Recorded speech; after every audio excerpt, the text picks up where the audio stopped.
Here we go to Bitcoin, seeing a big reversal in the last 24 hours, dropping more than $3,000 after hitting a high of just under $14,000. The crypto has been on a fierce rally this year. And I guess the big question, Jim, is if it's starting to lose steam. Was the size and the speed of this rally just unsustainable? No, the size and the speed of the rally was unsustainable, and the size and the speed of the correction was even worse. But what something like that just does is it shakes out the weak hands and reminds people that there's risk. This is, I hate to say a healthy movement is something that's gone as far as it is, but this is what has to happen. I think it could easily gather itself above the 10,000 level and resume what it was doing before, and that seemed to me to be being a proxy for fiat currencies, because it really started to rally hard when the Fed started pivoting toward dovishness. So that means the three central banks are all pretty dovish. I think that's why people are going into Bitcoin. But you've basically changed your view in the last couple days here, Jim. Yeah. You were a buyer of Bitcoin, and now you're a seller. So what changed? No, why are you changing your view? I think as long as it stays above 10,000, I think it will be constructive longer term. But we're talking about futures now. So the trade, and I think it has already moved through my stop-in level, which was 11,300. When I was pricing this up, it was about $200 above it.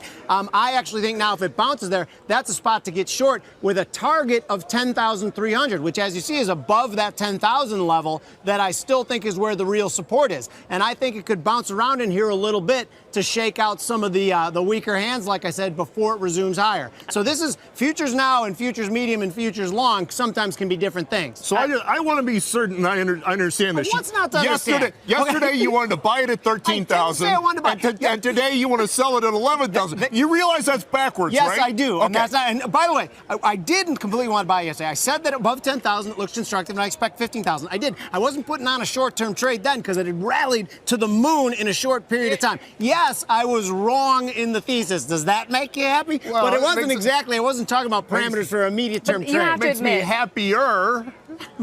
I do admit. Well, you're about to say I admit that. No, I was going to say you have to admit that even here in 2019, with all the advancements we've seen, I mean, they've been limited in the last 12 months, but still, this is still a very highly speculative, cryptocurrency that is quite volatile, and therefore investors should be quite cautious about trading this. Quite cautious. It's absolutely the Wild West out there. When something moves 300% in 6 months, and why even put a trade on it? Because where there's huge volatility, there's opportunity as well too. As long as you go in with eyes wide open and see the risks that you have, I have no problem with trading anything as long as you keep those stops tight in relatively liquid markets, which the CME is becoming a fairly liquid market. The CME futures, I think, are the place to trade this because, as Coinbase shows, you can't trust some of the other venues. Jim and I disagree about this. I think that if one venue closes down and you're not able to access the asset on a single venue, that should not impact the value of what you're trading by 20%. For example, if I want to trade IBM on the New York Stock Exchange, the New York Stock Exchange shutting down should not change the value of IBM. Okay, so, and we were arguing about this before the cameras even started rolling too, which I think is kind of funny too. Here's where Scott is wrong, is that Bitcoin is something, that the whole characteristic of it is it is exchanged electronically, right? There's never, has ever been any different exchange than that. And by the way, it didn't break 20% just because Coinbase went down. Coinbase happened to go down at a time, as you even said, it had been inflated to the moon. And and one little pop of that bubble breaks it down. Bubble's the wrong word, but you know what I mean. No, bubble is exactly the right word. Yeah, but people here think bubble is something that's huge and will drag us all down, like real estate. And you don't think 300% in a year is a bubble? Drag the people who are in. It's not going to drag bystanders. Well, I guess it does bring up the debate about whether the exchanges, whether we'll start to see the futures market develop. I mean, there's been talk of the New York Stock Exchange, NASDAQ, even ErisX, which is backed by TD Ameritrade and Fidelity, if these other players will get involved and really build out the futures market over time. That will be a big question, I guess, for the broader industry.